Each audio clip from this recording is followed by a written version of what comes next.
So I got my very first cell phone in 2010, and now that it's 2020, it got me to thinking, what all have I relied on my cell phone for over the past decade? We'll start with my first phone, the Motorola Razr that my parents bought me when I was starting to drive. They wanted to still get in contact with me, you know, in case of emergencies. So of course you're able to make phone calls and text messages, keep contacts, because otherwise you'd have to write them down or remember them, and take pictures. Not very great pictures, and you're only able to keep 20, but that was the first picture-taking device I had. What it did not replace was my watch. A lot of people wanted to use these for keeping track of the time. I always liked a watch. But later on, I got them to buy me this LG, which at this point had a full QWERTY keyboard, which was a big bonus. And it had a lot more memory for contacts and pictures, a bit better camera, but a lot of the same.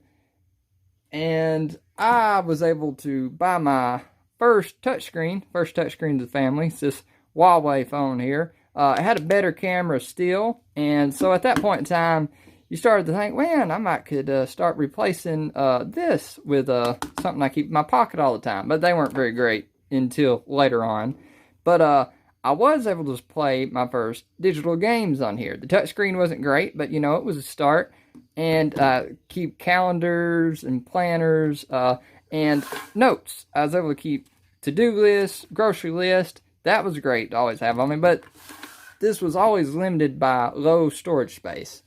So I bought a ZT Majesty with my own money again. Didn't rely on my parents at this point. I was in college. And I sold that phone, but we'll use this one as visual representation. This is my dad's iPhone, because it did a lot of the same stuff. I was able to access YouTube. I was able to start listening to MP3 music. It had a way better camera. It had a flashlight on it. A lot more note capabilities at that point in time. I was able to buy my first real good calendar app. Not calendar app, but calculator app. I bought a calendar app too. And you think, well, why would you buy one? Well, I needed a lot more of these functions, and your basic one, it didn't have that when you got it with your phone. So it's really started to be a media device for me. But again, memory filled up on it. 4 gigabytes is all it had. So I bought a Moto G2. And I filled it up as well, and didn't have money for a nice phone. So I bought a RCA Black Friday special tablet. And it had 32 gigs. So I never filled this one up. And it gave me a lot of wiggle room to try apps, and I was able to start replacing Office. I was able to start reading ebooks and PDF readers. It really started becoming a productivity device that I was able to use a lot of during college. And this is kind of the modern replacement to it I got nowadays. Got a mouse with it and a keyboard. This is a Samsung Galaxy Tab A. And this is nice to use because it's a larger screen.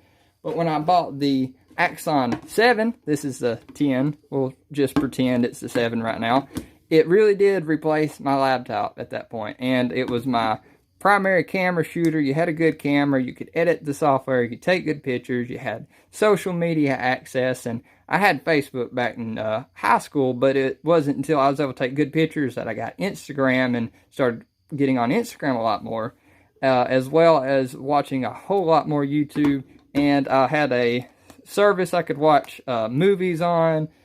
And like I said, it already replaced CDs at that point. I'd been using my phone for a alarm clock for several years going to work. And that kind of got me to thinking, well, you know, I liked watching movies on TV. I didn't necessarily like having to worry about sitting down in the living room and setting up a movie on a big screen or your video game system. But I did like having, you know, the big screen and the whole process behind it. So starting in 2017, I bought this portable Blu-ray player, which was, it was nice, you know. You're able to watch regular movies on a full 15-inch screen.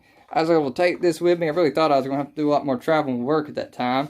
So at the same year, I bought a Nintendo Switch, which gave me, good games that I had access to on the road. And I also bought magazines. I like reading magazines because I like the format it's set up in. And I started to replace my books with digital books at that point in time on my phone. But that is something else I've changed over recently. I started buying physical books again. And I also quit subscribing to video watching channels. I started going to buying my actual shows again in physical medium. I like not having a monthly service. You get a lot higher quality, get extra content. Again, a lot better games. But something else that started with that email from Google, I replaced my MP3 store with cassettes. And now that sounds like an interesting choice, to say the least. But it is nice to have a physical piece of medium that you can actually hold on to, and you're not going to get it taken away from you unless somebody actually steals it from you. But you're not going to get the ownership taken away from you. And I'll show y'all as well the cassette player. This also impresses me quite a bit because this thing is maybe an early 90s device and it still works. My ZT Axon 7 phone, it quit working after 3 years. Heck, I had to actually get it replaced under warranty because the battery gave out like a year and a half in. So just transitioning back to physical media has been an interesting choice for me, an interesting experience. So what am I getting at showing y'all all this? I could be making the argument that I don't like being left at the mercy of subscription-based services and getting the content they want to serve me and having to pay for it month by month and not having ownership to my content. But that's not the point I'm trying to make here. The point I'm trying to make here is I like the traditional means of consuming content. When you're on your social media platforms, when you're on YouTube, you can jump from one video to the next, one post to the next, and you might have 3-4 hours pass, and you're like, man, what have I done with my time? Whereas when you get something like a book, you're stuck with this for a while. I'm already 10 hours in this book, and it's only halfway. And you get a lot more out of it.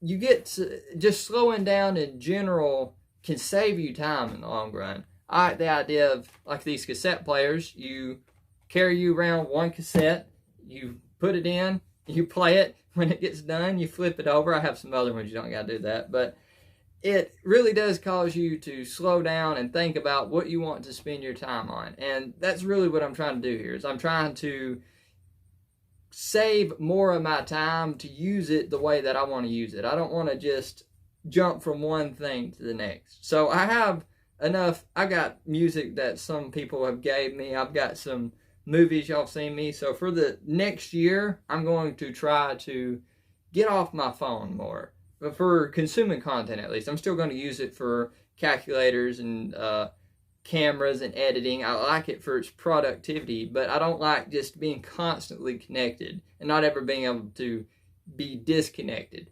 So just heading into the next year, I'm going to try to disconnect more.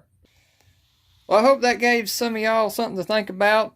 If you feel inspired to leave a comment or a like, go ahead. And until next time, God bless.